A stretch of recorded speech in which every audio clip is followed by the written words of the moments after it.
Hello viewers, welcome সবাইকে। চলে আসছি হচ্ছে একটা ফেসবুক ভিডিওতে। এটা হচ্ছে আপনারা গতকালকে দেখেছেন যে আমার একটা নতুন পেজ যেটা আমি হচ্ছে ওপেন করেছি, যে কায়েস বাহাদুর। ওটাতে আমি একটা ছবি পোস্ট করেছিলাম যেটা ক্যাপশন ছিল হচ্ছে আলহামদুলিল্লাহ ফর এভার। আর আমার সাথে যে ছিল, ঠিক আছে, তো এটা ছবি পোস্ট করার পর থেকে অনেকেই হচ্ছে ভাবতেছে যে এটা কি আমার গার্লফ্রেন্ড কিনা, এরকম কিছু না। আজকে বলে দেই, এটা হচ্ছে কালকে যে মানুষটার সাথে আমার ছবি দেখেছিলেন ও হচ্ছে এই যে এক জায়গা খালি ফোন নেই। আচ্ছা, এখন ওর পরিচয়টা বলি। ও হচ্ছে আমার আপন খালাতো বোন। আর ওর যে মা, এ হচ্ছে আমার একদম বড় খালা।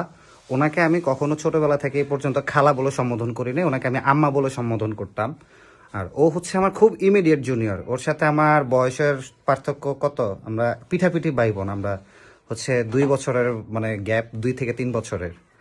তো ওর সাথে আমার গতকালকে দেখা হয়েছে প্রায় অনেক বছর পরে। তার মধ্যে ওর সাথে আমার একটা ঝগড়াও ছিল। তো গতকালকে হঠাৎ করে ওর সাথে আমি একটা ছবি তুললাম। তোলার পরে মনে হলো যে আচ্ছা ঠিক আছে, একটু একটু মিস্ট্রি করি, সবার সাথে একটু ফান করি। তো এই হচ্ছে বিষয়। কেউ এটা আবার উল্টা পাল্টা ভাববেন না যে ঠিক আছে আমি কোনো রিলেশনশিপে গেছি, এরকম কিছু না, এরকম কিছুই না।